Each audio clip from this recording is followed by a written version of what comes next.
జరిగింది నిన్నంతా అసెంబ్లీ. రేవంత్ రెడ్డి ఉమాభారతి లెటర్ని బయట పెట్టిండు.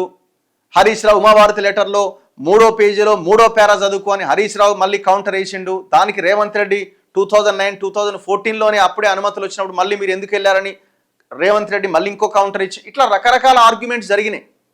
ఇప్పుడు మనం ఏమంటున్నాం అంటే ఇప్పుడు నీళ్ళాడు ఉన్నాయో లేవో మొత్తానికి మేడిగడ్డకు మార్చారు. సరే నీళ్ళు లేవు కాబట్టి మేడిగడ్డకు మార్చారని అనుకుందాం, అదొక భాగం.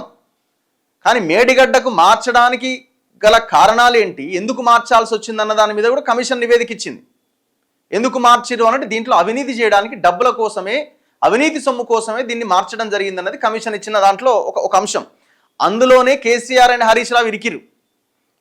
అందులోనే వాళ్ళు అది మార్చడం వల్లనే ఇంత పెద్ద అవినీతి జరిగిందన్నది కమిషన్ థరోగా దాన్ని ప్రొజెక్ట్ చేసే, ఫోకస్ చేసే ప్రయత్నం చేసింది, ఎక్స్పోజ్ చేసే ప్రయత్నం చేసింది.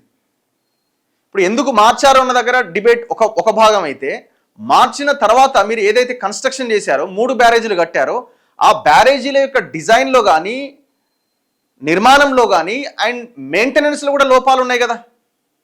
మేడిగడ్డ కట్టిన 6 నెలల లోపే కింద అక్కడున్న యాప్రాన్లు కానీ కాంక్రీట్ కానీ మొత్తం కొట్టుకపోతున్నప్పుడు ఇంజనీర్లు ఆనాడే చెప్పారు నీళ్లు మనం స్టోర్ చేయదు, ఇది ఆపితే ఇంకా పెద్ద ప్రమాదం జరిగేటట్టుందంటే వినలేదు వీళ్ళు. అట్లనే నీళ్లు 10 TMCల నీళ్ళు అట్లే స్టోర్ చేసి పెట్టిరు అక్కడ.